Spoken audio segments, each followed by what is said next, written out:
Shalom kids, selamat pagi. Apa kabarnya hari ini? Saya percaya pasti anak-anak di rumah masih sehat dan semangat untuk belajar lagi di hari ini. Nah, sebelum kita memulai seperti biasa, kita akan berdoa terlebih dahulu. Anak-anak boleh lipat tangannya dan tutup matanya. Mari kita berdoa. Tuhan Yesus, terima kasih buat pagi hari ini. Tuhan Yesus sudah memberkati kami. Tuhan Yesus sudah memberkati malam kami, dan pagi hari ini kami akan mulai belajar. Tuhan Yesus berkati ya, berkati kami semua yang belajar dari rumah, memberkati Mister dan Miss yang akan mengajar, berikan semangat, kesehatan dan kekuatan. Terima kasih Tuhan, kami akan mulai belajar di dalam nama Tuhan Yesus. Haleluya, amin. Oke, nah anak-anak, hari ini kita masih masuk di subtema 1 di buku tematik 1D tentang keluargaku. Subtema 1 ini judulnya Aku dan Keluargaku. Nah, kemarin di pembelajaran 1 dan 2 kita sudah belajar bahwa keluarga itu terdiri dari ayah, ibu, dan anak-anak. Itu adalah keluarga inti ya. Kalau keluarga besar itu terdiri dari ayah, ibu, anak-anak, kakek, nenek, sepupu, tante, om ya. Keluarga tinggal di dalam satu rumah yang menjadi tempat persinggahan. Keluarga itu harus saling menyayangi, saling mengasihi, saling menolong ya, dan bersyukur karena kita masih punya keluarga yang lengkap. Bersyukur adalah salah satu contoh pengamalan sila pertama. Lalu kalian juga sudah belajar mengenai Pancasila, lambang-lambang Pancasila. Udah sering banget diulang bahwa sila pertama lambangnya bintang, sila kedua lambangnya rantai, sila ketiga lambangnya pohon beringin, sila keempat lambangnya kepala banteng, dan sila kelima lambangnya padi dan kapas. Ya, oke. Sekarang kita ada di pembelajaran ketiga. Anak-anak boleh buka halaman 15. Nah, di halaman 15 coba kalian perhatikan di bagian paling atas. Ini adalah gambar silsilah ya, silsilah keluarga Bella.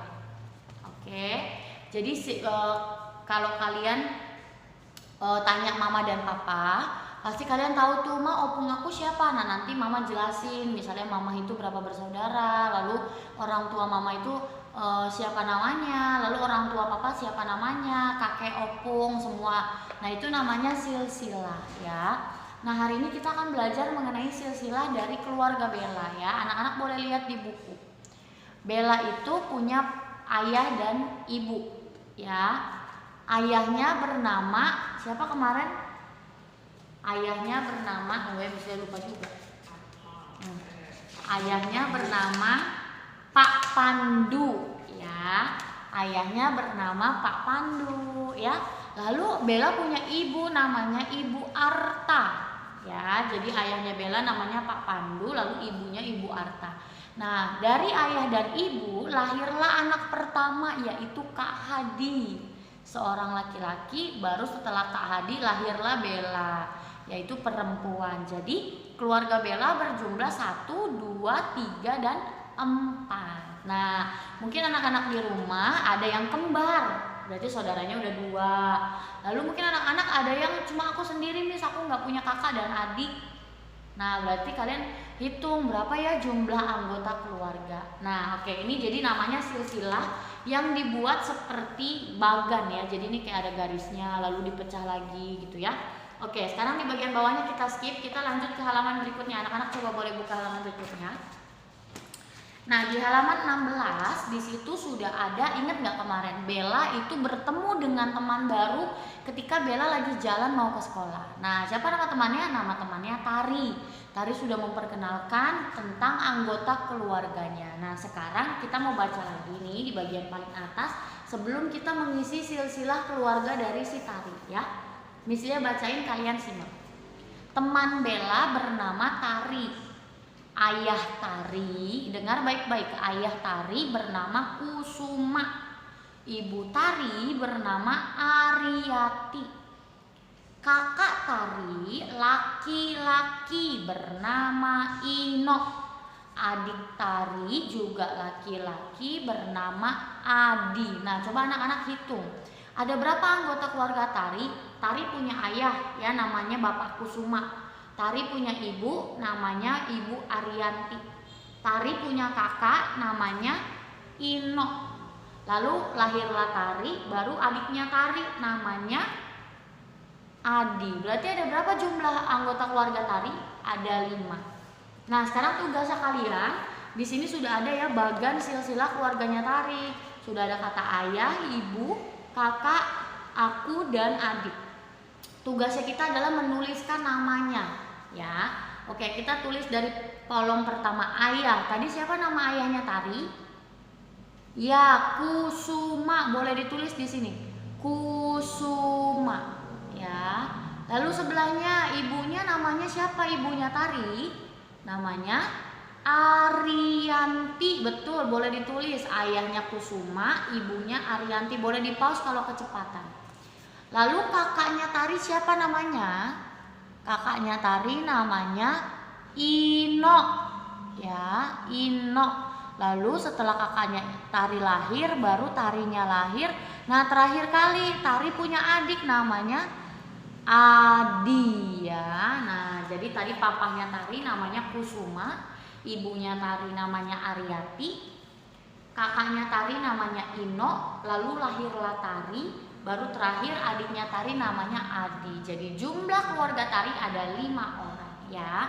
Oke, sekarang boleh anak-anak buka halaman sebelahnya. Nah, di halaman 17 boleh ditulis PR. PR-nya ngapain, Miss? PR-nya membuat silsilah seperti yang dibuat Tari ya. Jadi contoh nih, Kak Miss kalau mau pakai gambar boleh nggak? Boleh pakai gambar lalu ditulis nama ayah siapa ya. Tapi kalau mau gambarnya seperti ini hanya tulisan nama ayah, ibu, kakak, adik, aku, boleh juga. Lalu tulis di atasnya keluarga, misalnya keluarga siapa? Misalnya keluarga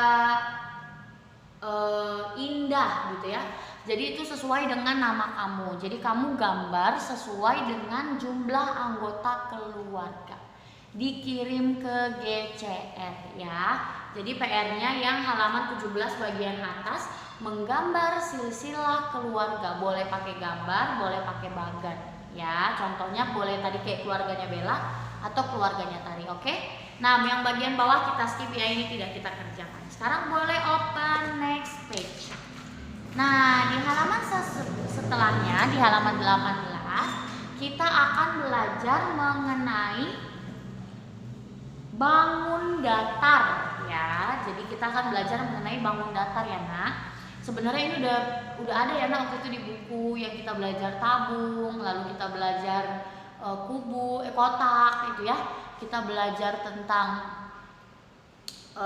lingkaran, itu sudah kita pelajari. Nah, sekarang kita mau nambah lagi nih bangun datarnya yang kita pelajari. Oke, anak-anak boleh dilihat di bukunya sayang. Di sini ada 3 bangun datar yang akan kita pelajari, yaitu yang pertama segitiga, segi empat, dan lingkaran ya. Segitiga, coba lihat. Segitiga itu punya 3 sudut ya sayang. 1, 2, 3 ya. Ini namanya segitiga.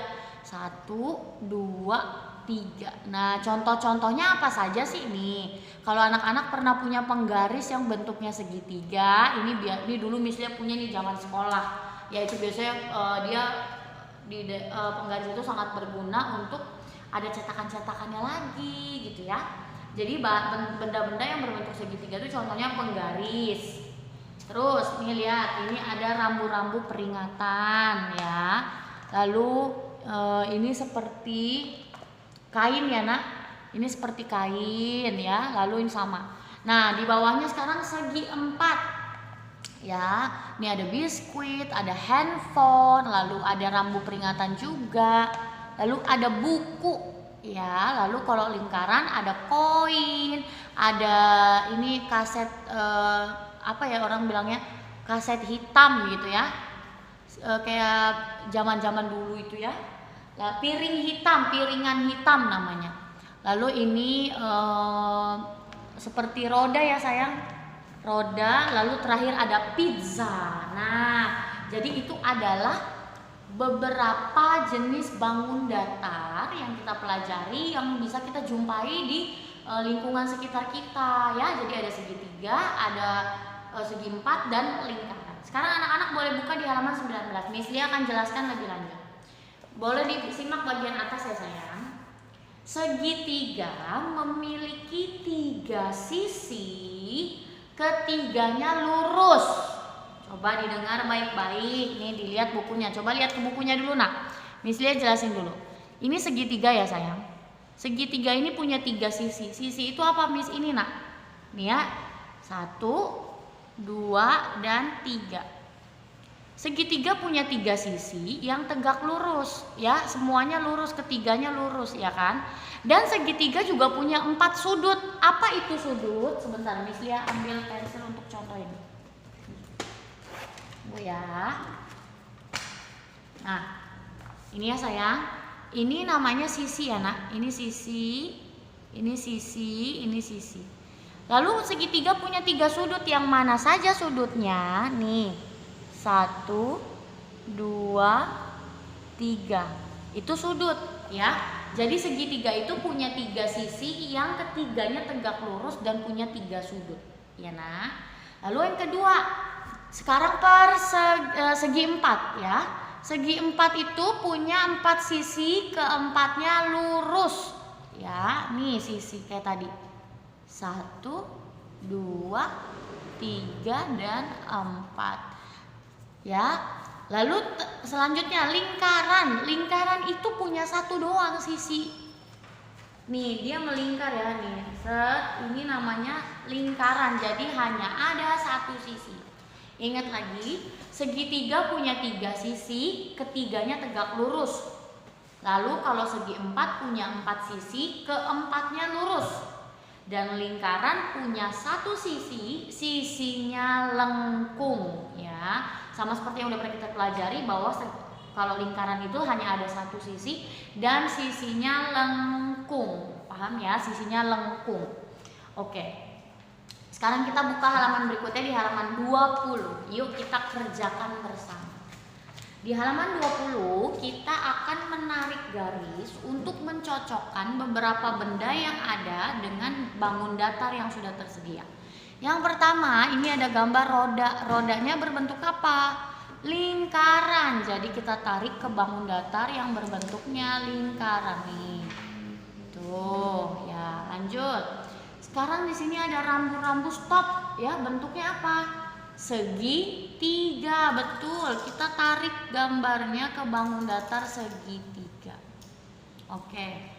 Selanjutnya ini ada TV. TV ini bentuknya segi 4 juga, tapi dia lebih panjang dari segi 4. Dinamakan persegi panjang ya. Jadi kita tarik ke bangun datar yang bentuknya persegi panjang.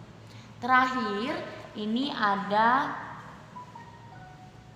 benda yang berbentuknya segi 4 ya. Jadi kita tarik dia ke bangun datar yang persegi 4. Ini misalnya nggak lurus, jadi kalian pakai penggaris lebih bagus ya.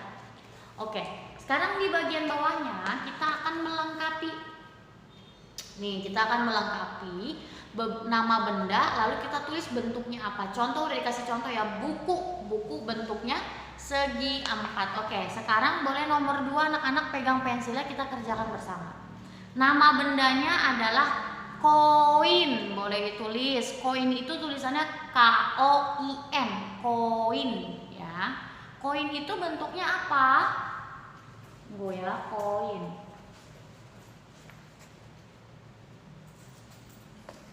Nah, koin itu bentuknya lingkaran. Boleh ditulis lingkaran ya.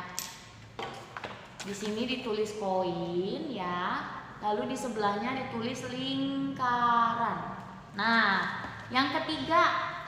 Yang ketiga ya, berarti di kolom ketiga tadi sudah koin bentuknya lingkaran. Lalu apalagi yang berbentuk lingkaran? Jam dinding. Boleh ditulis jam dinding ya. Boleh ditulis di nama benda nih, jam dinding. Baru bentuknya apa? Lingkaran. Oke. ya, jam dinding dan lingkaran. Nah, untuk kolom keempat dan kelima, kalian coba cari benda yang boleh bentuk segitiga atau berbentuk segi empat atau berbentuk lingkaran jangan lagi ya karena sudah dua. Jadi kalian coba cari yang berbentuk segitiga dan segi empat, oke?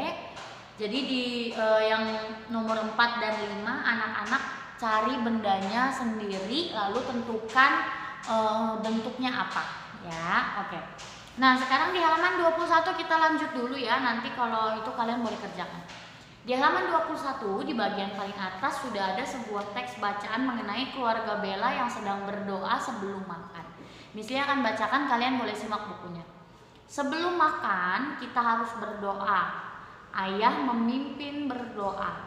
Berdoa tanda bersyukur. Bersyukur karena diberi Tuhan rezeki. Lihatlah gambar bintang pada dada burung Garuda. Gambar bintang adalah sila ke-1 ketuhanan yang Maha Esa. Sikap yang sesuai dengan sila ke-1 adalah berdoa sebelum melakukan kegiatan.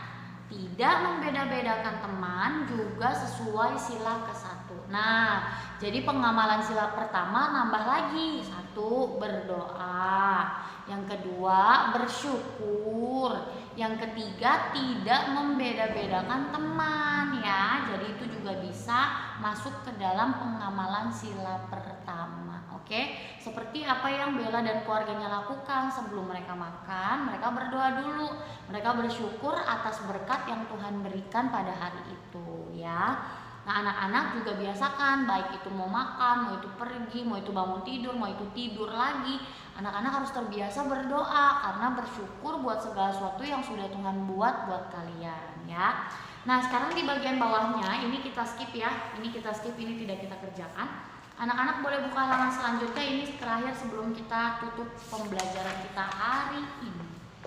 Nah, di halaman 22 di sini ada beberapa contoh mengenai sila ke-1 pada Pancasila, yaitu ketuhanan yang Maha Esa. Tuhan menyuruh kita untuk sayang pada makhluk hidup, ya kan? Apakah sikap anak berikut sesuai dengan sila ke-1 dan apa yang harusnya dilakukan? Kita akan berdiskusi membahas ya. Coba anak-anak lihat gambar yang pertama. Di gambar yang pertama ada sepasang burung di pohon. Seorang anak memburu burung. Anak itu menggunakan ketapel. Ketapel itu alat dari kayu, lalu ada karet, lalu ada batu di tengahnya ditarik, lalu dia akan diarahkan kepada sasaran. Nah, menurut kalian, apakah yang dilakukan anak ini sesuai dengan sila pertama? Sudah pasti tidak. Kenapa? Karena Tuhan bilang kita harus sayang kepada setiap ciptaannya Tuhan. Tapi anak ini justru memburu burung yang lagi ada di pohon dengan ketapel dengan cara yang gak baik. Ya, memburu aja itu udah salah. Ya, itu namanya kita menyakiti hewan-hewan yang sudah diciptakan oleh Tuhan. Ya, jadi sikap anak yang pertama tidak baik. Ya, yang kedua, coba kalian lihat di situ ada gambar, ada seekor kucing naik ke kursi. Ada seorang anak memukul kucing itu dengan sapu. Nah, kucing itu memang adalah hewan yang suka hinggap di mana aja gitu ya. Maksudnya dia kalau dia udah nyaman di suatu rumah dia akan di situ terus. Apalagi kursi atau sofa itu adalah tempat yang paling kucing suka karena hangat. Suatu hari ada kucing yang duduk di atas kursi gitu ya, di atas kursi, dan kan kalau kucing itu berbulu, jadi bulunya menempel di kursi. Karena anak ini tidak suka dengan kucing, lalu dia pukul kucing itu pakai sapu lidi. Menurut kalian, apakah sikap anak ini sesuai dengan sila pertama? Tidak ya, karena anak itu harusnya kalau mengusir kucing tidak perlu menggunakan sapu lidi, cukup diusir biasa saja gitu ya. Jadi kalau udah sampai pakai sapu lidi itu namanya menyakiti. Jadi tidak sesuai dengan sila pertama. Gambar yang terakhir boleh dilihat, di situ sudah ada dua orang anak yang sedang berjalan bersama. Ada temanmu kakinya tidak sempurna. Temanmu itu berjalan pincang. ada temanmu yang lain mengejek. Nah, di saat kamu punya teman yang mungkin kakinya tidak sempurna, mungkin jalannya harus pakai tongkat ya, atau jalannya harus pelan-pelan karena dia punya keterbatasan di bagian kaki. Ketika kamu melihat ada temanmu yang mengejek, bagaimana sikap temanmu itu yang mengejek? Tidak baik ya, tidak boleh dicontoh. Kenapa? Karena ketika dia mengejek, dia tidak mengamalkan sila pertama. Kan tadi sila pertama itu contohnya apa? Berdoa, bersyukur, dan tidak membeda-bedakan teman. Nah, kalau kita ada temennya yang mungkin kurang sempurna kakinya, tangannya, matanya, telinganya, atau apapun, terus kita ejek, berarti kita tidak mengamalkan sila pertama ya. Jadi beberapa contoh di atas adalah contoh-contoh yang tidak boleh kita tiru ya. Anak-anak tidak boleh tiru jika ada hal-hal yang seperti tadi kita baca itu terjadi anak-anak. Oke, hari ini pembelajaran kita sudah selesai. Kita sudah selesai di pembelajaran 1, 2, dan 3 ya. Anak-anak jangan lupa dikerjain PR-nya di pembelajaran 3, yaitu halaman 17 saja. Nah, yang dikirim yang mana Miss? Yang dikirim adalah halaman 17 saja ke GCR ya. Halaman 17 saja yang dikirim. Tunggu ya, Miss cek dulu.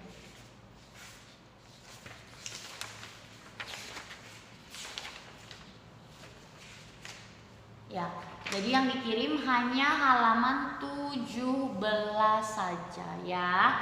Oke anak-anak, terima kasih buat hari ini. Tetap semangat, tetap sehat, sering cuci tangan, jaga kesehatan, jaga jarak, sering makan sayur dan buah, dan berdoa supaya bangsa Indonesia cepat pulih dari virus corona ya. Tuhan Yesus memberkati, bye-bye.